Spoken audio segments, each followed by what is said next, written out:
Hey, I'm Tech. Welcome to Off the Cuff. Today I wanted to talk a little bit about nostalgia.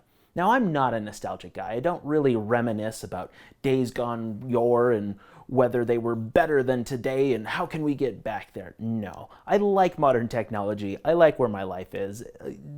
Today's pretty cool, in my opinion.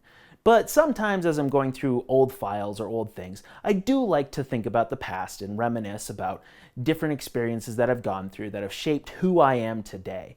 And this happened to me this week as I was going through old computer backups. Now, I have backups dating over a decade old, and for no other reason than I've had them saved. So I decided that I was going to go through, look at the files that I had saved, see if there was anything of value, see if there's anything that I still want to save, anything that I can get rid of.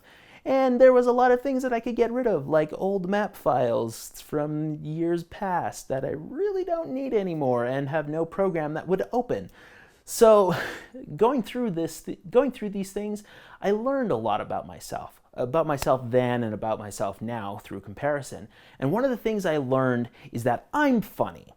Now, you can disagree with that, and you'd be wrong, because I genuinely get humor, and that's important to me. I find that the lighter side of life really brings out the spice. I know I don't show that a lot on this channel, but in my real life, yeah, I would consider myself a funny guy. Second thing that I noticed was how different my connection to the internet was back then versus my connection now. Today, I'm always connected with my smartphone. I'm always online with my computers. I'm always have access somewhere to internet tools and things that I can do. But back in the day, I had like programs saved for Microsoft MapPoint and Encarta that I would just be, had in order to be able to do something that today is just a Google click away. I have files downloaded, and I still kept them, that I used to download when we were on dial-up internet. So if I wanted to watch a funny video, I would often save it because it took so long to download that if I ever wanted to rewatch it, it was cheaper time-wise to save it on my hard drive than to go and try and find it again. Like these days, like Pinterest and favorites and all this and that and the other thing, it's like so easy to find anything that you want. But that's what I had to do back then.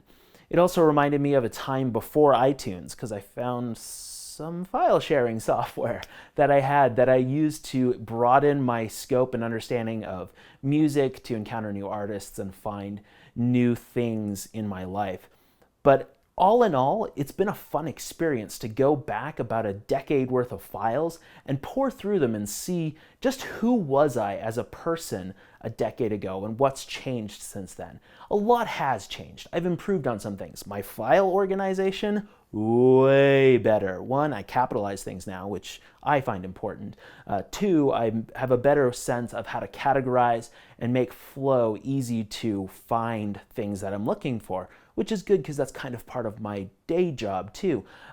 But overall, one of the things I found most enjoyable has been able to purge some of these old backups. Just deleting a file. You do not understand how cathartic really deleting is until you just decide to sit there and say, hey, 60,000 files, goodbye. Anyway, I just wanted to share a little bit of nostalgia with you today because of my love of technology. Let me know in the comments or on Reddit if you've had this kind of nostalgic feeling in your life. And while you're there, go ahead and like this video and subscribe to Tech Laboratories for more videos on science and technology. Also, just a side note, this week, Devin Supertramp, who I've known since film school, put out a 360 video that I helped him with running the 360 rig. And I'm going to put a link probably here on the screen and in the description below to the behind the scenes where I talk about what I did to help him, and then also to the video itself, which is pretty cool. It's a 360 horror based on Five Nights at Freddy's, which is a popular video game, and we'll see you next time.